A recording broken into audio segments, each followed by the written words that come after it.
crying out loud. What's happening in the NFL, Marcus? Because this ain't much fun right now, buddy. Man, there's a lot going on, of course, with all the protests and everything. And I think that is kind of throwing the league off a little bit. And for the sake of the protests, I think that might be a good thing. So, to get guys to focus back to football, maybe they need to change something up on how things are taken care of as far as taking care of some of these social issues and stuff like that in the way that the NFL and everybody talks about it, and get over a lot of the comments about the flag and all that kind of stuff and start talking about the real issues. And, and then everybody can get back to the X's and O's because that's what everybody wants to see and that's what everybody wants to talk about. But I think as for now, I think things are disrupted, yes. I'm going to blame it on Mercury being in retrograde. I'm into the stars and the cards and things like that. I'm a little more esocentric, whatever you call that word. That's what I am. Metro, weird. Not metro. You're weird. Not metrocentric. All I'm right. a little weird, man. Yeah, I just ventured out of my house for the first time this morning, Softy. So I'm a little worried about what's going on in the world out here, man. But I'll be all right. The people down here in Snoqualmie are going to keep me safe. I have a couple girls down here dressed in cheerleader costumes, so I'm feeling safe right now. Oh, do you? That's the key, is have gals in cheerleader costumes follow you around. Hey, if you can get my wife to sign off on that, I'd be fine with that myself, but I doubt she'd go for that. I'm not getting in trouble for that. Well, you know what? I mean, Marcus and Terry, the protests obviously have got a lot of people talking around the NFL. Somebody asked Carroll today if he thought that the decision to sit out for the anthem was a distraction that maybe the team was focused too much on during the game on Sunday. He said no, but what's your guys' take on that? I don't know if they were distracted by it, but I could definitely say that it was probably weighing on everybody's hearts. It's hard to go out to a game. I think when anything that's going on prior to a game, it's easy to say, okay, I'm going to come out here and focus, and I'm going to put that out of my mind. But I think a situation like this is a little bit different. But with that said, these guys need to come out and play a little bit better football from the very beginning, and you can't let things creep in if you want to get the victory. And I know that the protests and all that kind of stuff are taking place, but you still got to go out and make it happen, and you got to get the W, and you got to find a way to do it. I look at it two different ways, Softy. Yeah. I look at it the fact that the Seattle Seahawks organization, from the beginning of this protest, this so-called flag protest, have been out in front of this thing. They've been the team, I think, that has been, of all the National Football League teams in the National Football League, the Seahawks have been out in front. They have outspoken guys like Michael Bennett, Richard Sherman, that are out there actually putting actions to this thing before it was popular.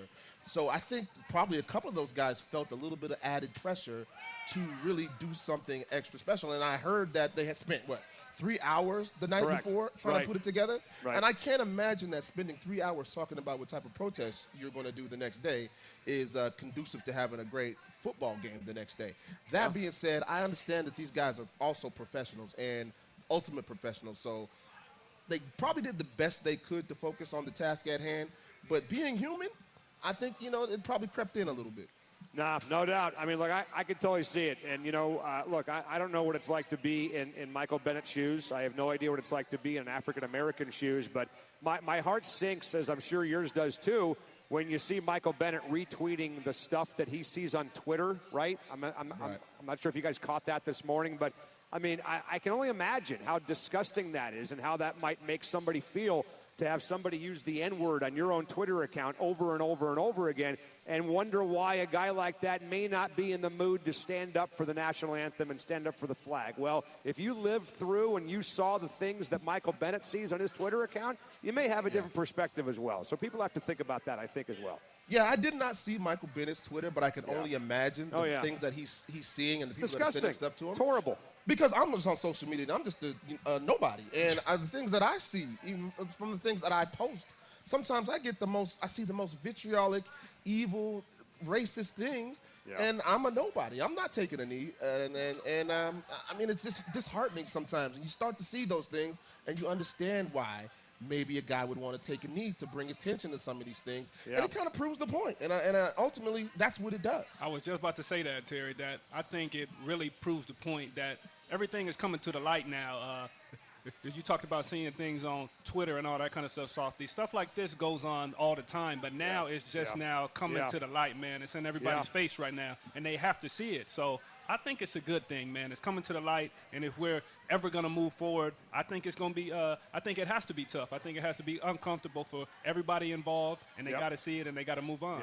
Well, Marcus, I think you and I can both agree, and Terry, neither one of us never want to hear you say that you're a nobody ever again. You're a somebody, pal. I'm somebody. All right? T-Holla, we love you, T-Holla. I'm tweeting that out tonight. Softy said I'm a somebody. You are a somebody. All right. Hey, what do you guys got coming up tonight from the casino? Oh, man, we are definitely going to talk about the Seahawks, the upcoming game they got at Indianapolis, the letdown we had last weekend. We're going to talk about the Huskies and the Cougars, and, of course, the national anthem protest. Going to have a lot of fun down here. I love it. Enjoy it. All right. And by the way, True, stay away from that craps table for crying out loud. All right? Clickety-clack. 7. I'll see you guys. That's the Barbershop at the Snoqualmie Casino. Marcus and Terry are up next right here on 950 KJR. Good night. From the Bartell Drugs Traffic Center, watch for reports of a new accident in Seattle. Northbound 99 Battery Street Tunnel medics are on their way. South on I-5 to south of Highway 18, a crash blocks up to 2 left lanes, and there's a new crash at South Center on northbound 405 in the center lane. Brought to you by Mothers Against Drunk Driving. Mothers Against Drunk Driving supports victims of drunk driving, drug driving, and underage drinking at no charge. Call their 24-hour victim helpline at 877-MAD-HELP or mad.org. That's MADD.org. For more up-to-the-minute traffic updates, download the new Total Traffic app powered by Traffic Karma. It's Kimmy Klein, Sports Radio 950 KJR Traffic. Coming to you live from the Elliott Avenue Studios, this is The Barbershop. Brought to you by Trufant Auto Detail, the official auto detail provider of the Seattle Seahawks. And by the Trufant Family Foundation, an organization aimed at improving the community one kid at a time. With Marcus Trufant, here's T-Holla. Welcome to The Barbershop here on Sports Radio 950 KJR. It's your boy T-Holla. And yes, it's Marcus Trufant. And we are coming to you live from Snoqualmie Casino, Seattle's closest casino, the Above It All experience. Thank you guys for joining us, whether you are listening at home here in Seattle on 950 AM or you're joining us from around the world on the iHeartRadio app. We appreciate you hanging out with us. We got a jam-packed show. Lots of stuff going on in the world today. True that we need to talk about. Absolutely going to talk about those Seahawks, man. Mm-hmm. And the way that they got us feeling kind of down and depressed since Sunday. We're trying to get over that. That's why we're in the casino right now, trying to liven our spirits. We got the friends in front of us throwing the beanbag, the cornhole. That's kind of lively. It's making us feel. Cornhole. Man, I'm waiting on my turn, man. I'm feeling lucky in the casino today, man. I'm thinking. You're supposed to be out there swatting it. You should go play DB and swat up the cornhole ball away when the people come and try to throw it in there. Yeah, that's the thing about defensive players. We all think we can play offense. That's so, I'm a receiver at heart, but I play DB, baby. Give me the ball. You think you can do it. But, ladies and gentlemen, if you have not paid attention to the show over the past few years, Marcus Trufant not only believes he can play receiver, he believes he can play point guard, small forward. I get buckets. He can swim. Yes. You can just do everything, right? Everything. I'm what you call it, a decathlete? Or You're a jack of all trades. I just made that word up. I'm a decathlete. We're going to find out tonight. I'm going to get you out there, see can you do it, man. We're going to talk about the Seahawks, like I said. Huskies and Cougars definitely were busy last weekend. We're going to see what they do this weekend. We're going to talk about it. We are absolutely, definitely going to talk about the so-called national anthem protest that's taking place in the National Football League. And stay tuned because we're going to tell you why we call it the so-called national anthem protest. And it's going to be a different kind of perspective than every other radio show in Seattle is giving you. And there's a unique reason why, True. Yeah, why is that? Because, of course, because we're two black guys on the radio. I think some of the only ones around the city, right? We are the only But nobody ain't asked us our perspective, so we're going to give it to them anyway. That's right. Should we change the name of the show, Two Black Guys on the Radio? Nah, we good with the Barbershop. I think they might be scared if we might do that. Get a little nervous. Hey, and we are. Hey, for all of our movie trivia buffs, this is the first time ever. We're definitely not going to be the last time we do it. Make sure you stay tuned tonight. We are introducing Movie Mania with Marcus. Movie Trivia Mania with Marcus. You're going to get to go head-to-head and see if you can match wits with Marcus Trufant. So stay tuned. We're going to do that. True, man, let's jump straight into it. Today was a day of all days. Bombshell after bombshell after bombshell. NCAA scandal that has rocked the world, man. A federal corruption case has been brought up. where several prominent college basketball coaches, like up to 10 at this point, an Adidas executive, several other people, a money manager, a clothing guy. There's always got to be a clothing guy involved. Always right? got to be somebody in there, man. That's slinging clothes. They've all been brought up on federal corruption charges, man, and they've been arrested and charged with accepting bribes, funneling money to players and their families. And today, the big bombshell, Louisville coach Rick Pitino has been put on paid administrative leave. Effectively, he's been fired. And the AD down there in Louisville has been effectively fired as well. So here we are, True, at a situation where basketball in college, in my opinion, has today been effectively changed forever. My question to you, when we're talking about money being involved, bribery, this kind of scandal where money is seeping through the coaches and the players' families and things like that, on a scale of 1 to 10, 1 being nothing, 10 being Korea with the nuclear missile aimed at Seattle, how shocked are you? Not very.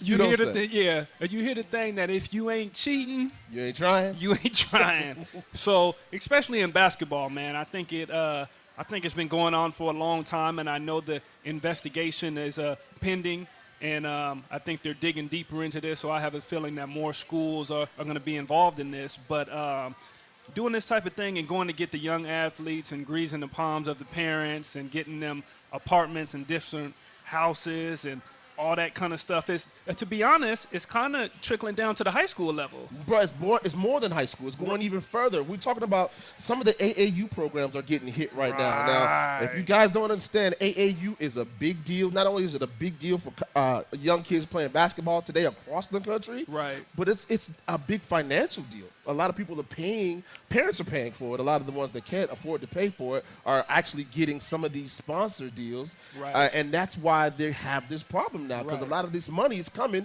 and paying for these kids to go into these programs, and these programs are funneling these kids to these schools where the coaches are being paid. Right. And, my thing is, of course, they've been doing it for a long time.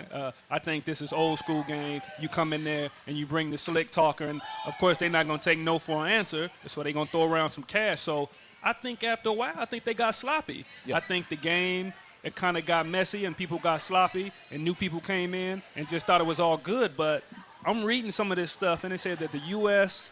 Department of Justice said that of the coaches, they could face up to a maximum of 80 years in prison, bro. Like, come on now. Listen, I'm going to tell you this. Come on now. Listen to this, truth. When the feds come to get you, I've said this for a long time, man. When the feds come to get you, unless your name is Gambino or Gotti, you are going to jail. They got you, man. The feds do not waste time to come knock on your door and put you in handcuffs and shackles unless they got a case on you, man. So a lot of these guys are going to do some hard time, and they're going to end up flipping on some people. And like you said, man, there's a lot of people right now across America at some of these colleges and some of these high schools and some of these AAU programs.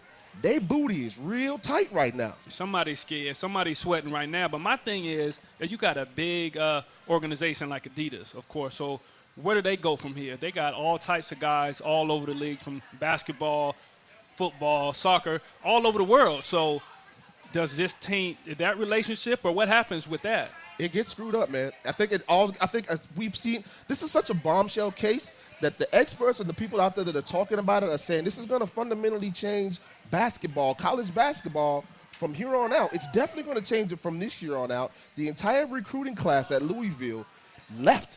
They said, we're gone. And so I think you start looking at some of these other programs that are going to get hit. You're going to see a lot of recruiting classes disappear. You're going to see a lot of these top recruits that are going to some of these schools and programs that are involved. They're not going to be going to these schools anymore. I mean, at the end of the day, you look at some of these kids that come from impoverished backgrounds. They don't have money. Their parents are struggling. They've never had an opportunity to have the kind of money that these guys have been offering them, and now it's taken away. It's going to change some decisions, True. All I'm going to say is I can't wait to follow this. I hate to say I can't wait to follow it, because it's going to be absolutely sad to watch it as it goes along. Right. But it's going to be interesting to follow this. Can I ask you something, T? What's up? I know you came from Texas and you came up to Washington, Yes, right? sir. That's a long way from home now. Sure So I'm gonna ask you in front of everybody. So was there any type of stuff going on back then? I know it wasn't nothing going on at Washington State. I wish somebody would have came to me with a $20 and a McDonald's gift card or something. But so did they hit you with anything, T? Man, listen, Josh Norman, man. No, I'm just kidding, man. No, but to be honest with you, when I came to UW, when I came from Texas, I went to high school here, and I ended up getting a scholarship to go to UW. They actually went on probation my first year for some allegations and some things that happened at the school before I got there. And, as a kid growing up, you hear these stories about, college programs where kids were getting their palms greased by boosters and, after the game, they get an envelope with the movie Blue Chips, baby. That's what remind me of. Exactly. Yeah. And that's kind of, I hate to say it, but honestly, as a kid, and I think a lot of high school athletes thought the same thing, like, maybe that kind of thing happens or whatnot. I was sorely mistaken. I was mad. I was hungry nights. My family's not hurting, man. Right. I mean, we weren't balling like, so I come from a middle class family. Right. And it wasn't like I came from the projects. My mom and dad was struggling on crack. You know what I'm saying? But there was times where we were like, man, I wish I had $5 right now so I could go to get a Happy Meal. You know what I'm saying? And my roommate was Lawyer Malloy. Right. And we had he's going to be mad, I'm telling it. But right before he got drafted, we lived in an apartment together, and we got our lights turned out. We got our lights turned out. And 2 months later, he's a multimillionaire. But y'all was living rough. That's how it is in college, though. So that goes back to the thing about paying these players, too. I know that's a whole nother conversation, so I'm not even going to get into that. We'll talk about this more and more as the show goes on. I have something else I wanted to talk to you about this segment, but I'm not even going to get a chance to it. I wanted to let everybody know about the True Font Bowling event that's coming up October 2nd. True, it's an incredible event. I've been involved with it for the past few years. You guys have been doing it for 13 years. Tell everybody about it and what we're going to be doing tonight for the listeners. Yes, the True Font Family Foundation. This is the 13th annual, man. This is the 13th year, and it kind of blows my mind that time is flying like that. But, yes, we have a great time at this event. All the proceeds, of course, go to the True Font Family Foundation Scholarship Program and our youth sports program. And everybody comes out. I get current Hawks to come out. I've had Richard Sherman come out. I've had Beast Mode come out. I've had Hall of Famer Walt Jones come out. Doug Baldwin. And everybody comes out to support. It's a great event. And like I said, you got to get there early. But what I want to do today for somebody who may be thinking, okay, I can't make it. It's on October 2nd, and it's at the Acme Bowling and Billiards. And it's been there. It's a great venue. But it's a great time, and you can go online at TrueFontFamilyFoundation.com to get your tickets. Make sure you're signed up. But today I'm going to be giving away a bowling lane, T. Ooh, okay. So I have some trivia I've been working on, right? So I got a couple cold questions that I want to ask.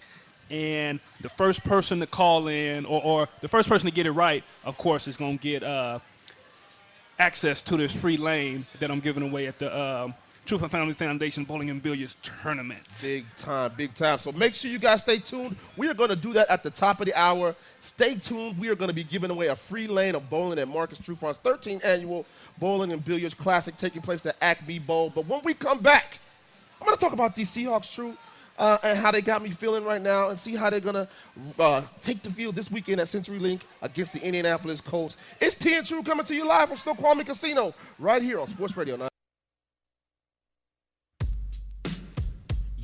Now back to the Barbershop, brought to you by True Font Auto Detail and by the True Font Family Foundation on Seattle Sports Radio 950 KJR. Welcome back to the Barbershop Show here on Sports Radio 950 KJR. It's T. Holla and Marcus Trufant coming to you live from the Snoqualmie Casino, Seattle's closest casino, where you can get the above it all experience. You guys need to get down here and hang out with us one of these Wednesdays. We'll be here every Wednesday before the Seahawks play a home game. So make your way out here. Lots of fun, lots of winning, lots of people having fun, including myself and Marcus Trufant. True. Hey, make sure you guys stay tuned to the show. Coming up at the top of the next hour, we are going to talk about this so-called national anthem protest that's taking place in the NFL and get our take on it, a very unique take, because we are the only two African Americans that are on the radio together at the same time. At the same time. In the same place. here in Seattle. So very unique take on that.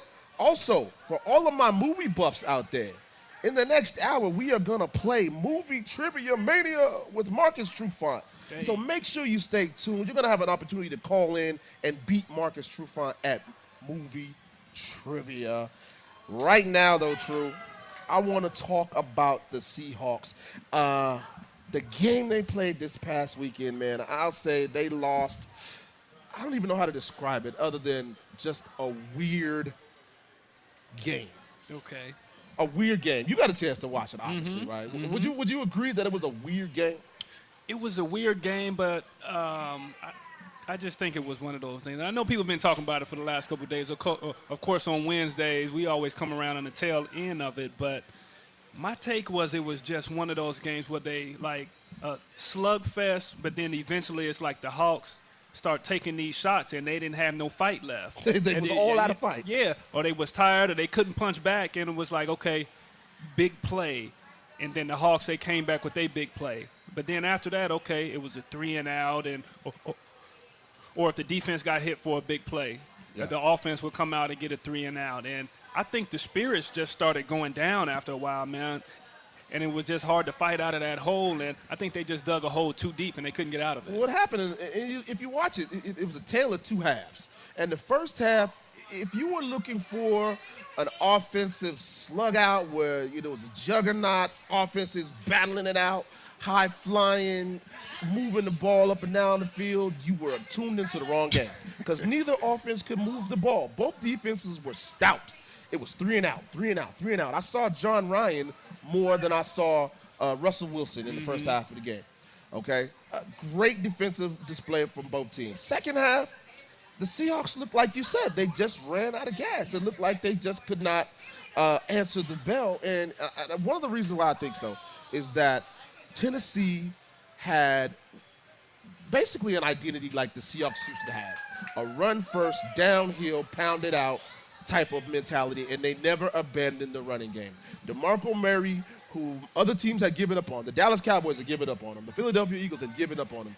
He looked like a superstar down there against the Seattle Seahawks defense last weekend, breaking off huge runs, 75 yards at a time, just breaking it. And I think it's because the Seahawks defense got a little tired. It was a little hot, and True, you know how it feels when you're out there and the temperature is creeping up. Right. And it's like I think it was like 212 degrees last weekend. And you know what? I think I've heard that a couple times that that people say, and I know people on the radio, even here at our station, that the Hawks got tired. But I think it was more on the mental side and kind of like a demoralizing type of thing. Like these big plays started happening, and then on the other side, the big plays weren't happening for the Hawks. So it kind of like they was treading water, and then eventually you kind of burn out if you don't get that play to kind of spark the team and give everybody some energy, and you kind of get flat. And I'm not saying they came out flat and they didn't want to play, but it's just one of those things on the mental side. If nothing is going right and you really can't get over that hump, it's hard to really push through that. You know, it's funny when you say there was nothing going right. I saw something that I don't normally see out of this team. Rear its ugly head down in Tennessee last weekend. And I saw a little bit of bickering. I saw some animosity. I saw some attitudes rear its ugly head right there for the world to see. I saw Doug Baldwin get into it with Bobby Wagner. It looked like, again, offense and defense. Some of the stuff that we were hearing in the offseason, there's some of the problems that were arising in the locker room. But it seemed like some attitudes have popped up. And hopefully that's not the case. Hopefully it was just in the heat of the moment. Hopefully it was just the heat of the battle. But you know what it's like when some of these guys get an attitude, True. Right. And I don't know if you saw this. I'm going to jump ship real quick. But a guy that has an attitude in the National Football League that I saw come out this past weekend, and it was just so funny to me that we got to play it. Josh Norman, one of the best cornerbacks in the league, but he's known for having a little bit of an attitude. And after the game versus the Raiders, I guess he was upset because Raiders wide receiver Michael Crabtree and who else was it? Amari Cooper had come out and said some things prior to the game about what they were going to do against Josh Norman, and they weren't very successful. And so Josh, having that attitude like he has, had some things to say, Nathaniel. First and foremost, you don't come in here and say what you're going to put up on somebody. 200 yards? Did he even catch 2 balls? You only caught one, huh? So please, whatever you do, do not run your mouth. You're a wide receiver, and you expect to show up on Sundays. Because I'm telling you, we are here and we're waiting. Don't come out here and tell me what you're going to do. Show me. You'll have to run through me to get that. We ain't letting that happen. So whatever that young cat said, Coop, go and take it back. Crabtree, I have nothing to say to you. Yes, I may be cover 2, but I'm cover 1, 2. I'm cover 1, I'm cover 2, I'm cover 3, and cover 4. All of them. All that ingredients in making a perfect attack. Ingredients to the gumbo, man. He give them everything they want. Right? Ingredients, true. I had to play that, man. I mean, you showed me that, man, and I just had to say, man, some people, don't like the trash talk, and I was never one for a whole lot of trash talk. I don't know about you. Did you do a lot of? Nah. I always kept it chill, but to be honest, even with the Seahawks, and you're talking about Josh Norman, I kind of like the chippiness if you can keep it intact. Okay, I understand the penalty or two, and sometimes that even gives a team a spark. So I think that's the way Josh Norman plays. He plays angry, and he plays like he has a chip on his shoulder, of course, like everybody that doesn't respect his game. Or in this situation, you got guys coming out and saying what they're going to do in the game, and, of course, it's always played on the field. You can never talk about what you do first, because if you don't do it, and you got to back it up. So, and I think we're rolling into what Sherm had going on in the game. As a former player, as a teammate of Sherm's, I wouldn't have had a huge problem with that, because you know what you get with Sherm when he's upset, when he's mad, and when he's playing like that. He plays harder, but at the same time, I think it has to work all together. Right. Everything got to be working. Right. If Sherm is mad, he gets a penalty or two. I think that's okay. Yeah. If the team knows that, the team can handle that, and everybody else is on their game, everybody's doing their thing, everybody's worried about themselves, and then the team comes together. That's how it works. If one is worried about himself, if all 11 worry about themselves, everybody's going to work together. So, I don't have a problem with none of that. I know that may be a different take than what everybody in the nation is thinking. Politically correct. Right, yeah. But Sherm is going to do his thing, and Sherm is going to be Sherm, and he's going to ball regardless. So I'll take it.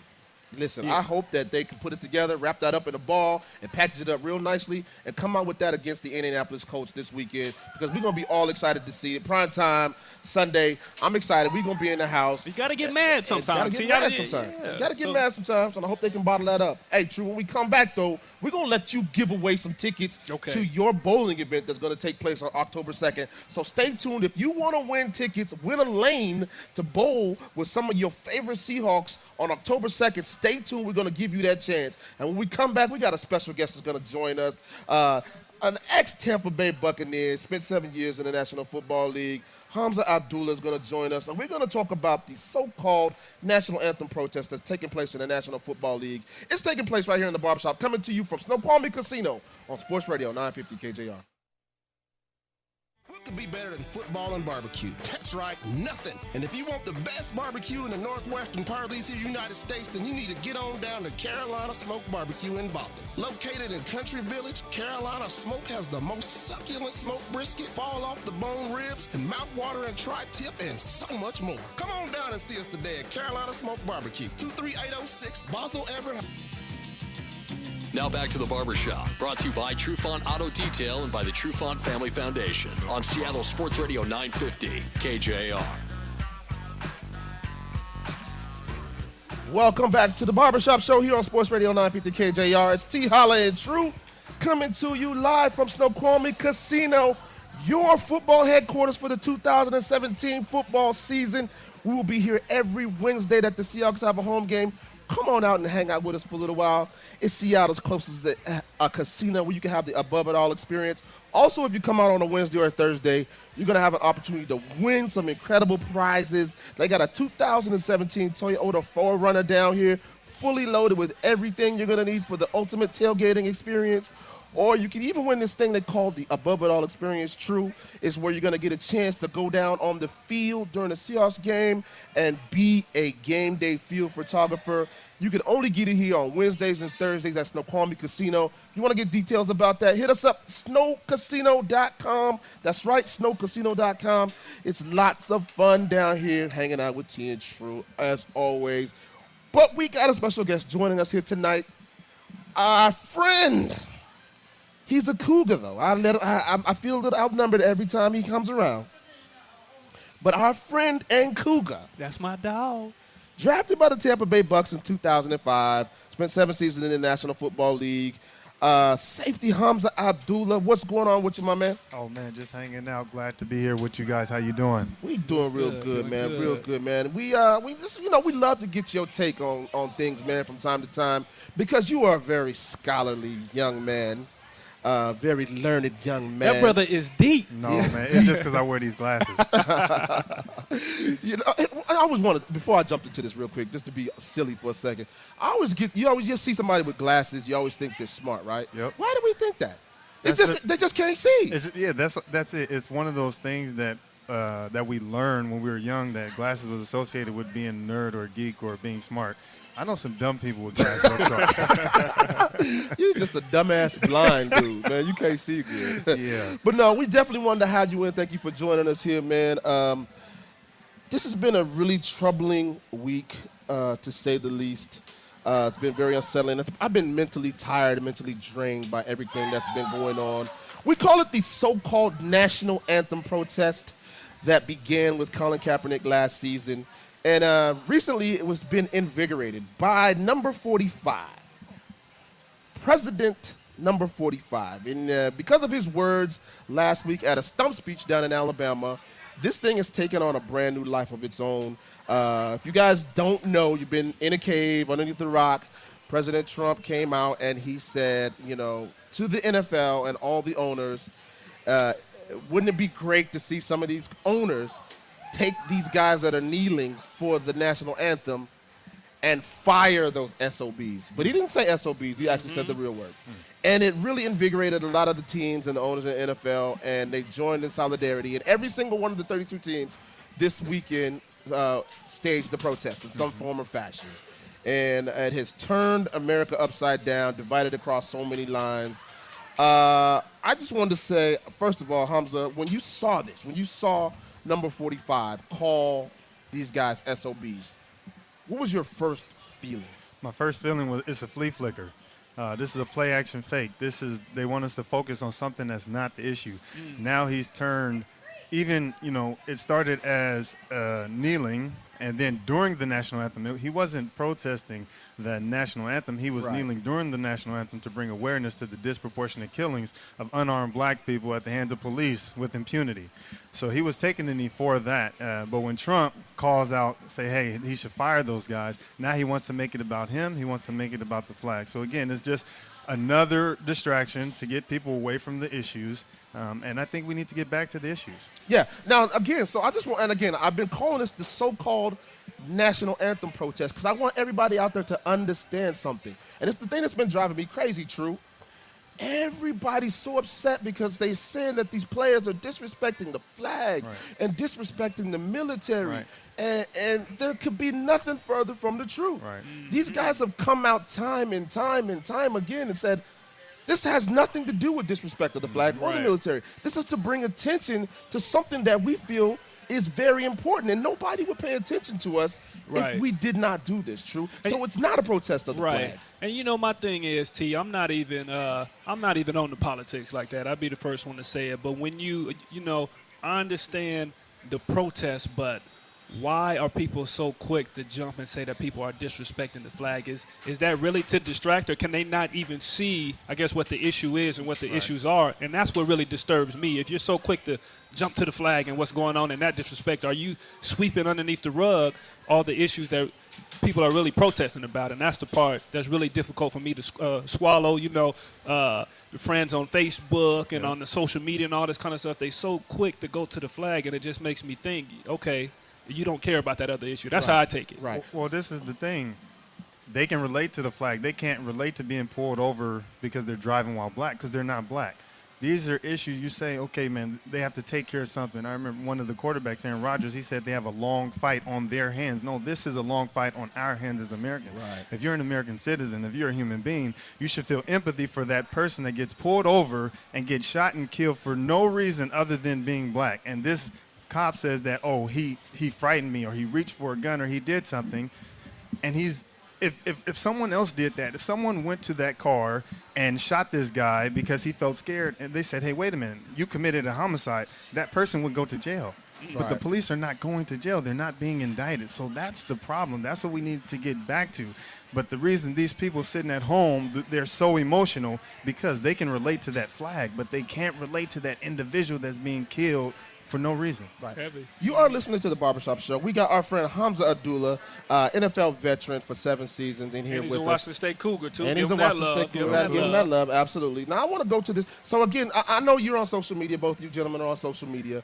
And it's been a firestorm. Everybody's been upset. People are losing friends, family behind this issue. And I think it's the dumbest thing in the world that you would, go over the top truthfully, though, a lot of people are revealing themselves and revealing their true feelings about a lot of things. And whether it's their true feelings or whether they're just caught up in the moment and saying things and typing things, it's being exposed. Oh, and so it's just so – I just don't understand how people can get so heated about this situation when they're flat out telling you we're not disrespecting the flag, Hunter. But they don't want to hear it. That's what I want to get with you. Yeah. Is what's the problem with just listening?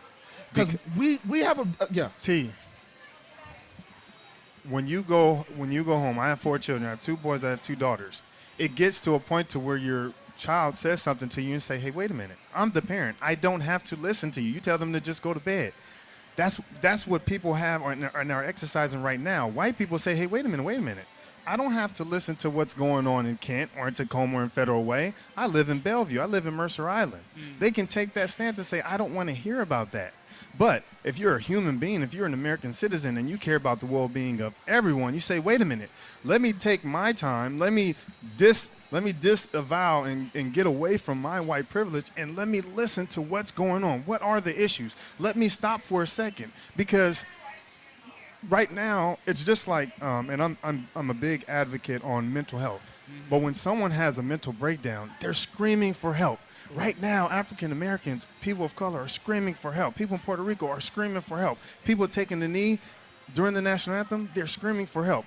Why don't we sit and just ask that man, hey, why are you sitting down? And guess what they're going to do? They're going to tell us, just like Colin Kaepernick when he first took the knee. When they asked him why he was doing it, he'd articulate his point very well. I want to tell you this, though. For those of you who have had a problem listening for this entire time, please allow me to have your attention for just 30 seconds, 45 seconds real quick, and take you through the progress of how this is actually taking place with Colin Kaepernick from the very beginning. When it first happened last season, do you know that Colin Kaepernick, he didn't take a knee. He took a seat. He sat behind his team the first week, and nobody said a thing. Nobody paid attention. Nobody noticed. The second week, he did the same thing, took a seat, and nobody paid attention. The third week, he took a seat. Wow, okay, now we asked you questions at the press conference. And guess what he said? He said, I'm protesting the racial inequalities that are happening and the unfair practices of police towards people of color in this country. He said why he was protesting. Shortly after that, Nate Boyer, a guy that people in Seattle should know very well because he spent some time here on the Seattle Seahawks, and he's also an ex-Green Beret. Right. He reached out to Colin Kaepernick and said, hey, listen, you might want to think about not sitting during the national anthem. That's disrespectful. And you know what Colin Kaepernick did? He listened. He listened to Nate Boyer. Nate Boyer said, you know what you should do? Instead, take a knee, because taking a knee is a sign of respect to fallen soldiers. And you know what he's done ever since then? He has listened and taken the knee. Wow. So just listen for a second. What the people say. And this is the thing I was saying, True, earlier. And tell me if you guys agree with this. We were at a point with this kneeling thing in this season where it was almost a backstory. It was almost a story where we had gotten used to it. Michael Bennett was going to take a knee. Maybe 2 or 3 other guys on some other teams were going to take a knee. It wasn't a front page story anymore until number 45 spoke out. And I just want to ask you guys this question too, True, since you here and I'm with you every week and both of you guys play the NFL. What do you guys feel when you hear people say, I tune in to watch football. I don't want to hear you talk. I don't want to hear your political view. What do you have to say about that, True? And you know what? That was going to be my next question to the group, that they're taking, or the fans or people watching the game and people who say that I just want to see the athletes go out there do their thing, it should be nothing else that comes with it. They're taking away the human element of the player, and I think that's a big part of the problem as well, as far as how people see athletes, what people expect from athletes on and off the field. It's like something that you can't meet or what you can't measure up to, because they don't see us as, as a regular person. They see people, as superheroes or just people that they watch on Sundays, but people go home to their families.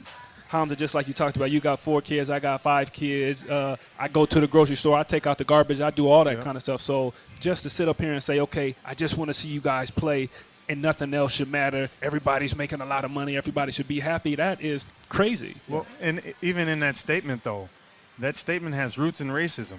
Because what happened, when you think about the 1940s, 50s, 60s, even earlier than that, early NBA or early MLB, there were black or white athletes on the field, and the people there, the crowd was mostly white. So they came there for entertainment. So a lot of people come, and this is just entertainment. This is a way for me to get away from my reality. But you know who can't get away from their reality? Black people.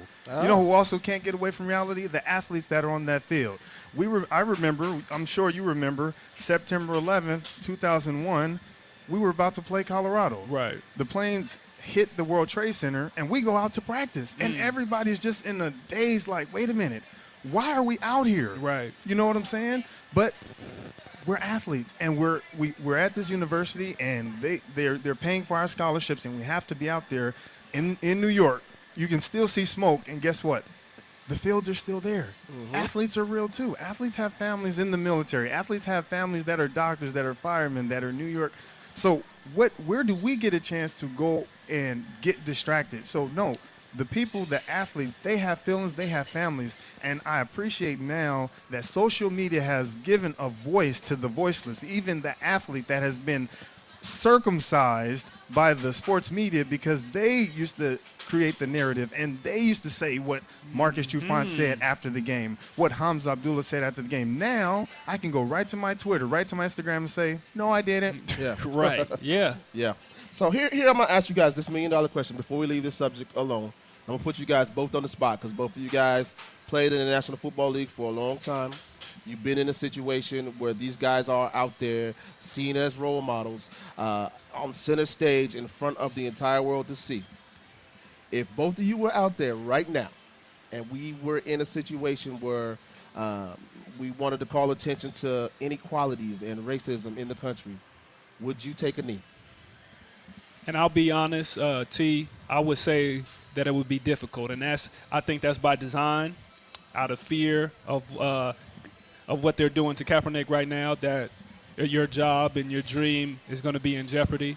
So, but I think after you really sit back and look at the realness of the issues, I know that I would come to a point where I would have to go with the issues. And you just got to be a part of the movement. If you want to see change, I think you got to get your hands dirty. You got to be part of it. And it's, of course, it's easy for me to say that now because I'm on the outside looking in, but I know that it's difficult for a lot of the guys that are playing right now. I know it's difficult, and I know it's not an easy decision. But when it comes down to it and when you really think about it, as far as not just you and your kids and your family and everybody involved, I think you got to get involved. Yep, and that's what I was going to say before I go to you, Hamza, is that these guys, when you're looking at them and you're making these snap decisions and judgments on these guys and burning their jersey and telling them how they're the scourge of the earth and so anti-American and this and that, you don't understand. These guys have made a difficult decision. Yep. These guys have really had to go through something within themselves to take that knee. It's not like they're just doing it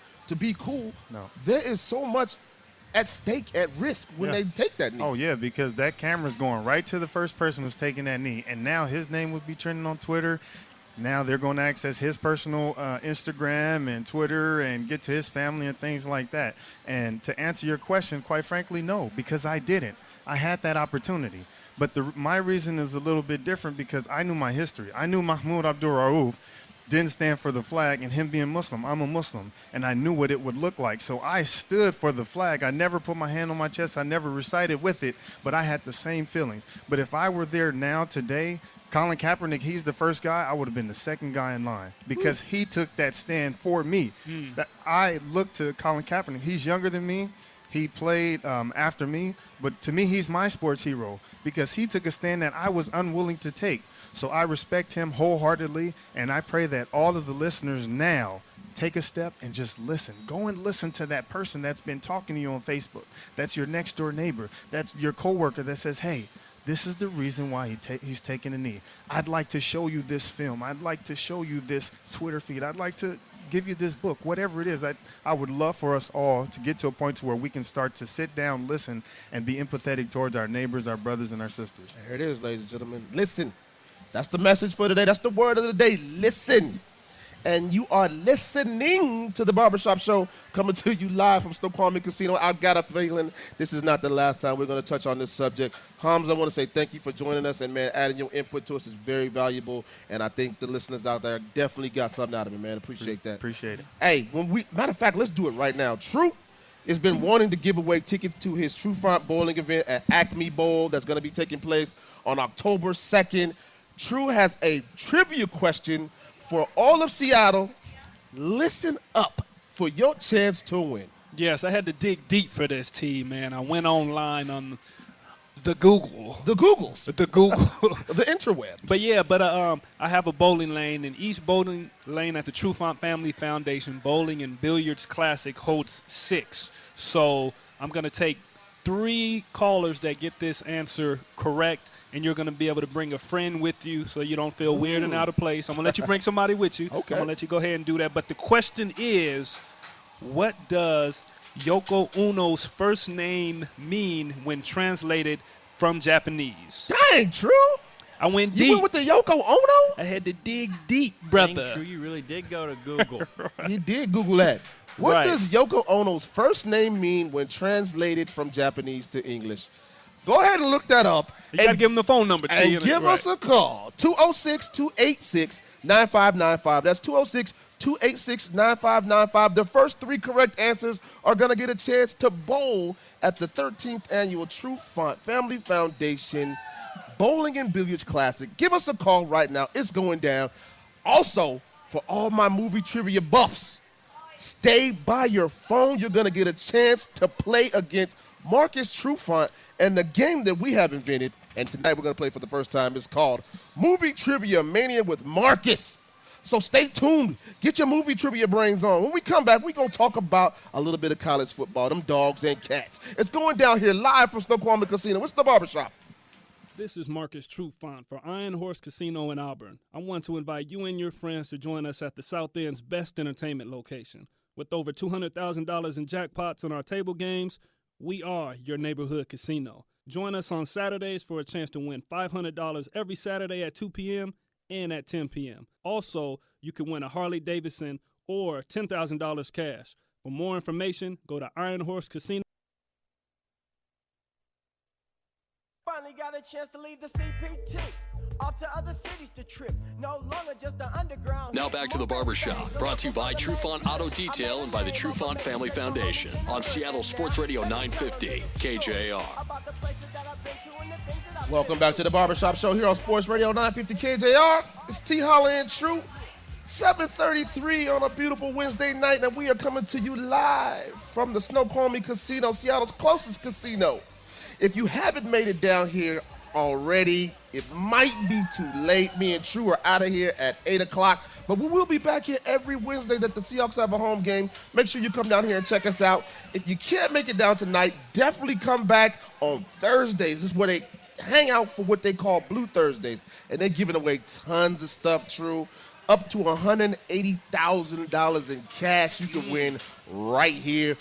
I don't know if I'm allowed to play in that game. Cash money, T. I think we might have to do it anyway, man. I might have to bend the rules on this one. I'm going to put a mask on and come down and do something, man. I'm $180,000 and a chance to win a 2017 Toyota 4Runner. Come on down here for your chance to do that. Get more details about it at snowcasino.com. It's going down right here. Marcus, the Huskies, man. I know you don't like to talk about the Huskies that much. Actually, you know what? I'll be honest with you guys, man. True's pretty good, man. True's pretty good when it comes to talking about the Huskies. I don't know whether it's because you had your brother that went there or what. I don't man. say it very often, but, you know, I kind of straddle the fence. I got love for the purple, man. I show a little love, man. And like you said, Hamza booing. of course, I got to show love for a younger brother. I watched some games, so I was cheering. You know, I haven't taken it as far. I wore a Husky hat to one game. Is that right? Yeah, but a lot of people don't know that, though. Well, now you just told 1 or 2 people. I know. It's Right. cool. Well, you got to respect them because they were in the city, man. You got to love them. You were playing for the Seahawks. Your brother doing his thing at the University of Washington just down the road. The True Fonts had it locked down in the city of Seattle for a minute, man. I'm not to say that y'all still don't, you know. I'm not trying to say you has been. I see you hating from a distance, too. It's all right, brother. It's all right, brother. Get it up out you. Let it up out you. No, I'm saying right now is a good time to be a Husky, man. The guys are balling, man. They went down this past weekend and put a beat down on Colorado in their first real test of the season. You know, they started out the season and everybody was like, I'm not too sure about these Huskies. They beat up on Rutgers. They played against Montana. They haven't had any real tests. And then they go down to Colorado, who they faced last year in the Pac-12 championship game. And everybody thought it was the big revenge game. Colorado had that date circled for the last 9 months, and they had revenge on their mind, man. And I'll be honest, I was kind of nervous because you know what it's like, you know, when you lose a big game like that. Right. And the team wants to get back. And they went down there, and on the first drive, I think Colorado had all that vim and vigor just wrapped up in that one first series. They drove the ball down the field like 70-plus yards and scored on the Huskies immediately. And I was nervous. First of all, let me tell you this. I was nervous and mad. I was nervous and mad because I turned it on the station that it's supposed to be on, right? And the game is not on. They got Oklahoma playing Baylor. And I'm like, don't nobody in Washington want to watch Oklahoma versus Baylor? No. And then they say on the bottom of the screen, you can find the Husky game on Fox Sports 2. And guess who has Fox Sports 2 in Seattle? Not you. Nobody. Nobody. It doesn't exist, man. So I had to miss the whole first drive. I had to miss like the first 10 minutes, just like everybody else. But when the game started rolling, the Huskies really got the game going, man. The running game, that a lot of Husky fans were worried was back. My man Myles Gaskin jumped back true to form. 202 yards rushing, his best performance of the year by far. And the Huskies thrashed them 37-10. And I think they really solidified the position as one of the top teams in the country, True. And I can't say more about the team other than I'm super excited for them right now. They're going down to Oregon State to play a pretty banged-up Oregon State team. They're 26-point favorites. But you know what it's like sometimes when you're favored and you're coming off a big win, you can get caught up. How did your I got a question for you, too, I guess, before we go into that. What did you guys' secondary look like? Because I know you guys lost a host of players to the NFL. So how's the new secondary looking like, or how are they holding up so far? The new secondary is balling out of control. They got some look, so they had a pick six. Oh, yeah? They had a pick six last game. So these guys are young, athletic. I think if you go player by player, you know, we lost some great guys, man. Kevin King, Sidney Jones, Buda Baker. But you got some guys back there right now, in my opinion, that are every bit as athletic, every bit as talented as those guys, and they will be eventually playing on Sundays. They're very good and very talented. And, you know, like you always would tell me, man, the best coverage is a sack, right? Mm-hmm. And they got guys up front. Vita Vea, who's a beast. He's definitely going to be killing people on Sundays next year. This guy, Vita Vea, he's like 300. I'm going to tell you this, and when you move to your Cougars. This lets you know how much of a beast this kid is. He is 300 pounds, 300 plus, playing on the D-line. He blocked a punt.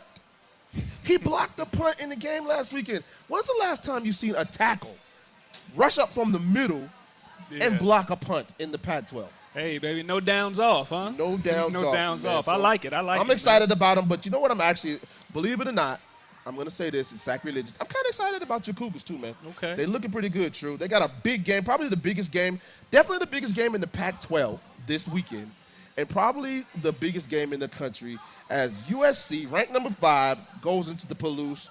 True, what is it looking like for the Cougars this weekend, man? I think the Cougars are looking good, man. I think it's going to be the tale of the offensive line and the defensive line. I know the Cougs on the D-line are underside. They got that speed defense. That's kind of what we had back in the day, H. Of course, we have smaller ends that could almost be linebackers, and then the tackles, almost could be ends. Yep. But it's about the speed, and it's about, finding that crease. But I think what they're going to have to do is they're going to have to find a way to hold their ground. They're going to have to play swarming defense to slow down that offense over there at SC. But I think the Cougs, last week, I think they looked good, man. And even on defense, everybody – it talks about the offense of the Cougars. Of course, we put up 1,000 yards a game down there. Right. So, you know what I'm saying? When you can go in and you can see the DBs, everybody's making interceptions, and there's a good tackling, we're playing sound defense, I think that's what's going to take the Cougars to the next level. Is it going to be an upset this weekend? Does USC go down? I think like Marcus touched on, all of those factors will play into it. But for me, it's a little bit bigger. This is that believe game. Do you believe that you can stand on this field with USC and can you beat them? We had the same USC game in 2002 when they came up there, beat them in overtime. Yep. I see the same thing happening. I think it's going to be a great game. I think that a lot of people are going to be there, a lot of Cougs in town, and it's going to be one of those atmospheres. Friday night on ESPN, that's a hell of a game, man. That's a game right there. So I'm just hoping that we stand up and we show the country what Cougar Pride is all about. Of course, it's going to be jumping and Pullman, but I want to give a quick shout-out to our boy. Eric Coleman is going to be out there doing some stuff on the ones and twos. I know he's going to be broadcasting, doing some stuff out there, so that's going to be a good look for him. But I think what it really comes down to is this Coug running game. I know we're a high flying pass offense, what they call it, the air raid offense. But these running backs have been putting in work, man, these last couple of weeks. And I really like that about our game now that I think's been different in the last couple of years. We can go to the running game if we need to, and I like it. All right, well, everybody tune in. We're going to see. Go Cougs. Be upset in the Palouse. Hey, listen, right now, I want you guys to get ready. All my movie trivia buffs, you know what time it is. It's the first time we're going to break this out. Movie Trivia Mania with Marcus Trufant. Do you think you can beat Marcus at movie trivia?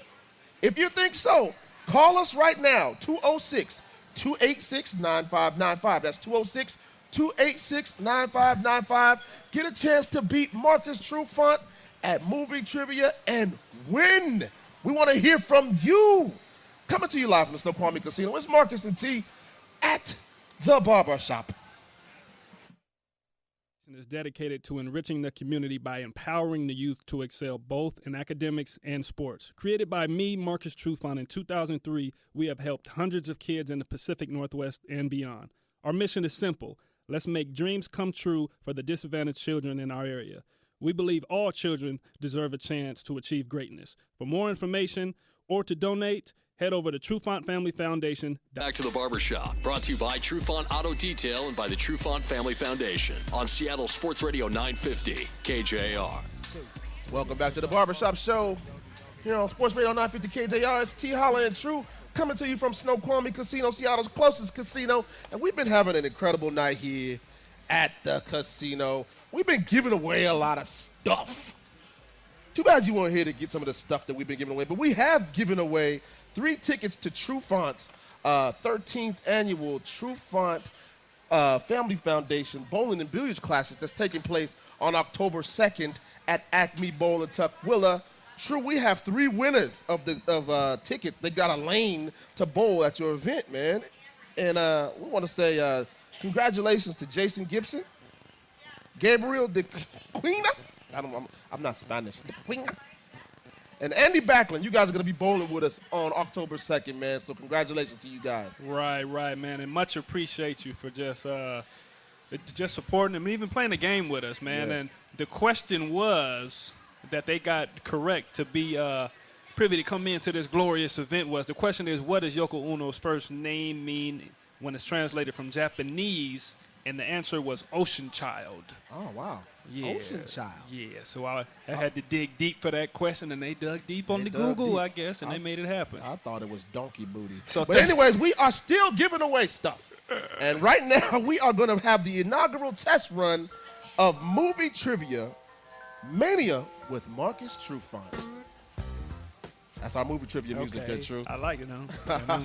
So if you think you can beat Marcus Trufant at movie trivia, we are going to do it right now. We have our first contestant. Caller, are you on the air? I am. All right, man. We have got Dan from Sumner. You know your movies? I do, and go Cougs, class of 94. That's what I'm talking about, Dan. That's what I'm talking about. Of course he's a Coug, man. Of course he knows movies, because all he does is drink beer, smoke weed, and watch movies. Hey. That's what y'all do, man. That's what y'all do. Oh, I'm just kidding, man. All right, man. We don't want to waste any time. Let's get straight to it. This is what we're going to do. I need each of you guys to come up with a buzzer sound so I know who answered first, right? Okay. You're going to answer first, and then we're gonna play a movie clip. And you're going to tell me what movie it is, but you got to buzz in.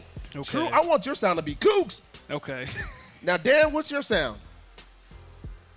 Well, I can't have Cougs, so I'll just do a standard buzzer sound. Okay, standard buzzer sound. All right. We're going to listen to the movie clip, and as soon as you know the movie, buzz in. Nathaniel, give us movie number 1. And here we go. You know, I have one simple request, and that is to have sharks with frickin' laser beams attached to their heads. Evidently, my second. What movie was that? That is Austin Powers, the spy who shagged me. 1, 2. I know You there's gotta a say couple. which one is it? 1, 2, or 3? That's my movie too. Austin Powers, the spy who shagged me. He's right. Yeah. All right. Marcus Yes. Trufant with 1. Woo! Dan, you got to pick up the pace, man. Nathaniel, movie number 2. Started thinking, man. Either they don't know, don't show, or don't care about what's going on in the hood. All right. Oh, Dan. Big Dan, what you got? Compton? Say who? Oh, no. What you say? Boys in the Hood. Boy, Wait. No, don't. We're going to give him the benefit of, I don't even care what you said first. It's that weed. You got to put the weed down. I know it's legal, but you own the air, man. We got to let it. We'll give you 1. It's 1-to-1, head-to-head competition. I let him Here get at that one, Snoqualmie T. Casino. I wanted know to see if he actually knew that, man. I appreciate you for knowing that, Dan. That's what's up. You're a man. check. That was your urban temperature check right there. We want to see how urban you were, Dan. All right. Third movie, Nathaniel. Enough is enough! I have had it with these snakes on this plane! Cougs. Marcus Trufant. Samuel L. Jackson. Snakes on the plane. Ding, ding, ding, ding, ding, ding. Hey. Yeah, the snakes on the. Hey, Dan and Sumner. I thought I got in first. No, man. You got to be louder, more aggressive. Okay. You're going against Marcus Trufant. You got to be aggressive. I know. Strong out here, Dan. You got to speak I got up, this. baby. All right. I got this. The fourth one, you got to catch up. Nathaniel, number 4. Guy told me one time, don't let yourself get attached to anything you are not willing to walk out on in 30 seconds flat if you feel the heat around the corner. Oh, Jesus. You said, oh, Jesus? Jesus can't help you, Dan. Dan from Sumner. I'll go with Casino. Dan from you're wrong. You're dead wrong. Marcus, you got a chance to steal. Do I get a chance? Oh, shoot. Not Casino, but 5, 4. 3, 2, 1. I can't believe nobody Goodfellas? knows. Goodfellas? Does anybody standing around this table know what it is? Do you guys out there know what movie that was? This thought it is was the hardest Goodfellas. one. It is Heat. Oh, Heat. And Heat. he said it. Yeah. Oh, Dan. All right, we're going to give you one more chance. All right. All right, here we go. What's your prediction for the fight then? Prediction? Yes, prediction. Pain. Nathaniel, can you play that one again? Because I don't think they caught the beginning of it. What's your prediction for the fight then? Prediction? Yes, prediction. Pain. Dan from Sumner. Rocky. What? Rocky? Was that Rocky? That was Rocky. Which one? Rocky 1. Rocky, dang. Dan! True, you got a chance to steal. I mean, it's 13 Rockies. I'll just take a guess. You know, Rocky 5. I'm going to tell y'all what. Both of y'all suck. Both of y'all, we're going to change the name from Marcus Trufant Movie Mania to y'all suck, let T play. Because You're going to have to come up with some movies next week. Because both of y'all is around this Rocky 3. How could y'all miss that? That's Clubber Lang and Mr. T. Damn. And I don't think we got any. We don't even have any more movies. Do we, Nate Daniel? I won then. I think I'm out. I'm up. You did. Dan. You rock. How do you feel, man? Hey, at least I lost to a Coug. You did lose to a Coug. Hey, man, I can appreciate Dan. I appreciate you for playing, We man. appreciate being a good you sport. playing, but hey, right on, hey, right look, on. we feel so happy that you called and played on the first night. We're gonna send you a T-shirt anyway. Is that cool? That's cool. All right, Nathaniel, get his address, and we want to say thank you, Dan, for joining us, man. Appreciate it, man. True. Yes, sir. We made it through another one, man. Made it through. It's all good. Even though y'all suck at movies, we're gonna try it again sometime in the future. I'm gonna do some more that you know, right? Us movies. I told you got to do us movies. He want me to put some blaxploitation movies in there, like Shaft or something. Don't sip your juice in the hood. Hey, it's T. Holler and True coming to you live from Snoqualmie Casino. We'll catch you next week. We'll be in the studio talking about that big Seahawks win.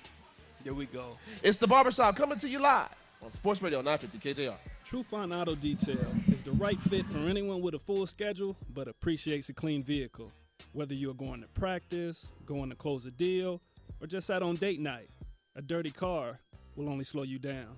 True Fine Auto Detail was trusted by my hometown Seattle Seahawks to keep their cars in Pro Bowl shape. And you should too. Go ahead and book today at TrueFineAutoDetail.com.